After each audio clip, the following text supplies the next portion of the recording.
मसीह यीशु में आपकी सलामती हो। मेरे अजीज बहनों और भाइयों, आज की इस वीडियो में हम जानेंगे कि बाइबल की पहली किताब पैदाइश 6 बाब में खुदा के बेटे कौन थे जिन्होंने इंसान की बेटियों से शादियां की। ये सवाल आज तक कई लोगों के दिलों में है।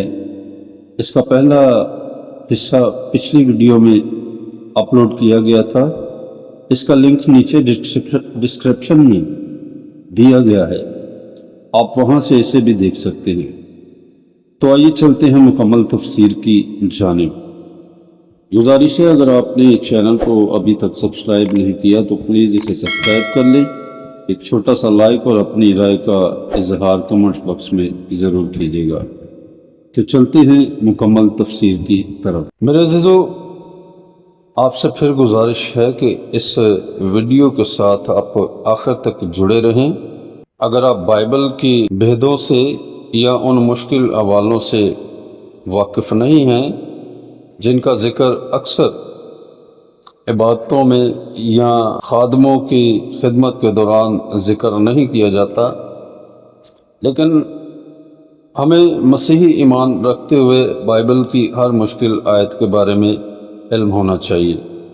इसलिए आप इसे आखिर तक ज़रूर देखें और खुदावंद आपको बरकत देगा। Thank you. पैदाइश 6 बाब 2 आयत में खुदा के बेटे कौन हैं? ये मौजू सदियों से उलमा, मुफस्सरीन और ईमानदारों के दरमियान बहस का बायस रहा है। इसकी कई तफसीरी आरा हैं, जिनमें से 3 नुमाया नज़रियात दर्ज झेल हैं। नंबर 1, फरिश्ते, मुलाइका का नज़रिया, एंजल व्यू। ये नज़रिया कहता है कि खुदा के बेटे दरअसल गिरे हुए फरिश्ते, फैलन एंजल थे, जिन्होंने इंसानी औरतों से इज़्दवाजी ताल्लुकात कायम किए। दलाइल: अय्यूब 1 बाब 6 आयत, 2 बाब 1 आयत और 38 बाब 7 आयत में खुदा के बेटे का हवाला फरिश्तों के लिए इस्तेमाल होता है। ये नज़रिया कदीम यहूदी तसाफीर जैसे किताब हनूक और यूसुफ की तहरीरों में भी पाया जाता है। नया नामा में यहूदा का ख़त 1 बाब 6 आयत और 2 पतरस 2 बाब 4 और 5 आयत में ऐसे फरिश्तों का जिक्र है जिन्होंने अपनी हकीकी सुकूनत गाह छोड़ दी और जिन्हें खुदा ने जंजीरों में कैद कर दिया। ये अक्सर पैदाइश 6 के साथ जोड़ा जाता है। जुबार, नेफिलिम की पैदाइश एक गैर मामूली बात है जिससे मालूम होता है कि कोई गैर मामूली अमल हुआ। मसाइल: फरिश्ते रूहानी मखलूक हैं, उनके जिस्मानी ताल्लुकात कैसे कायम मुमकिन हैं? यीशु ने मत्ती 22 बाब 30 आयत में फरमाया कि आसमानी फरिश्ते ना ब्याह करते हैं ना ब्याह जाते हैं। जवाब: कुछ उलमा कहते हैं कि ये गिराए हुए फरिश्ते थे जिन्होंने जिस्मानी सूरत इख्तियार की, जैसा कि फरिश्ते अक्सर जिस्मानी रूप में ज़ाहिर होते थे। पैदाइश 18 बाब में इब्राहिम के पास आने वाले फरिश्ते जो लूत के पास भी गए। मेरे अज़ीज़ों, अगर हम इस नज़रिए की और गहराई में जाएं तो जैसा कि पहले बताया गया है, पैदाइश 6 बाब 2 आयत में खुदा के बेटे कौन हैं एक नहायत पुराना और पेचीदा मौजू है जिस पर तारीख़, कलीसिया, यहूदियत और मुख्तलिफ तफासीर ने तफसील से बहस की है। ये नज़रिया एंजल व्यू का जिक्र किया, जो बिलाशुबा सबसे कदीम और बज़ाहिर लुग़वी तौर पर सबसे ज़्यादा सीधा मफ़हूम है। आइए इस नज़रिए को मज़ीद गहराई और तरतीब से समझते हैं। नज़रिया नंबर 1, फरिश्ते, फैलन एंजल। बुनियादी मौक़िफ़: ये नज़रिया कहता है कि खुदा के बेटे दरअसल गिराए हुए फरिश्ते थे जिन्होंने इंसानी औरतों से जिस्मानी ताल्लुकात कायम किए और उनके मिलाप से नेफिलिम जैसे गैर मामूली जानदार पैदा हुए। सबूत और दलाइल की गहराई। नंबर 1, अब्रानी ज़ुबान का इस्तेमाल। बनी एलोहिम का मतलब लघवी तौर पर खुदा के बेटे है।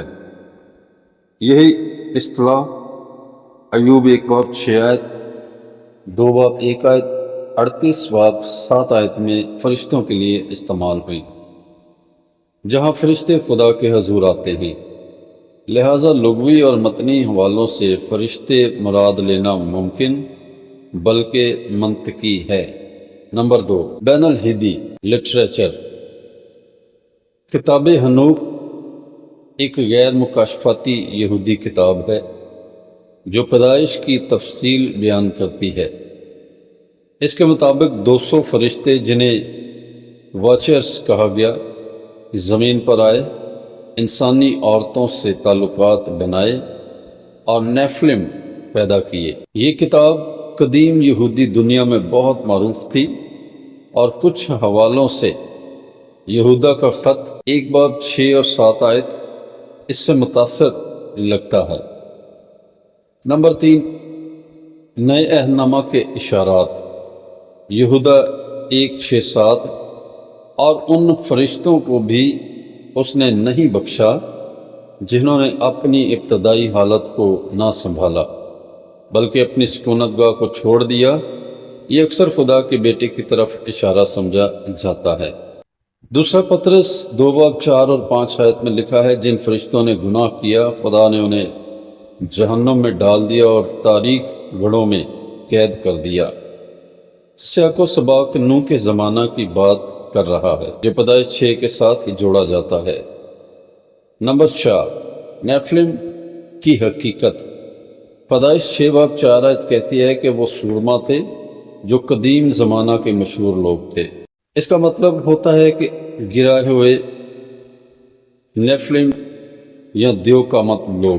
ان کا ذکر گنتی 13 باب 33 میں بھی ملتا ہے، جہاں جاسوس کہتے ہیں کہ ہم نے وہاں نیفلم کو دیکھا، یعنی اناکیم کو۔ اعتراضات اور جوابات۔ نمبر 1، اعتراضات۔ فرشتے روحانی مخلوق ہیں، وہ شادی جنسی تعلقات کیسے بنا سکتے ہیں؟ جواب، فرشتے مختلف اوقات میں جسمانی صورت اختیار کر چکے ہیں۔ مثال کے طور پر پیدائش 18 باب میں 3 مرد ابراہیم کے پاس آتے ہیں، جن میں سے ایک خدا ہے، باقی فرشتے۔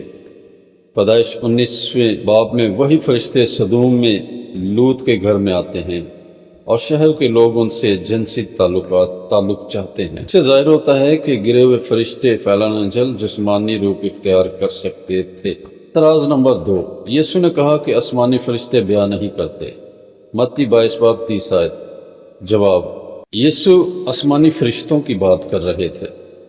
غور سے سنیے گا، یہ بڑی سمجھنے والی بات ہے۔ یہاں پر یسوع آسمانی فرشتوں کی بات کر رہے تھے، یعنی فرما بردار اور مقدس فرشتے۔ پیدائش 6 کے معاملے میں گرائے ہوئے فرشتے مراد ہیں۔ جو پیدائش 6 باب کا معاملہ ہے، وہاں گرائے ہوئے فرشتوں سے مراد لی گئی ہے جنہوں نے خدا کی مرضی کے خلاف عمل کیا۔ نتیجہ یہ کہتا ہے کہ اینجل ویو یہ واقعی زمین پر بگاڑ کی انتہا کو ظاہر کرتا ہے۔ شیطان اور اس کے گرائے ہوئے فرشتے انسانوں کی نسل کو بگاڑنا چاہتے تھے تاکہ نجات دہندہ کی پیشن گوئی جو پیدائش 3:15 میں لکھی ہے پوری نہ ہو۔ خدا نے اس گناہ کے نتیجے میں طوفان کے ذریعے زمین کی صفائی کی۔ اس نظریے کو ابتدائی یہودی اور مسیحی تفاسیر میں بہت ساری تائید حاصل ہے۔ میرے عزیزو، یہ تھا پہلا نظریہ۔ میرے عزیزو، اس کا دوسرا نظریہ صحت کی نسل آنے والے دنوں میں اگلی ایپیسوڈ میں پیش کیا جائے گا۔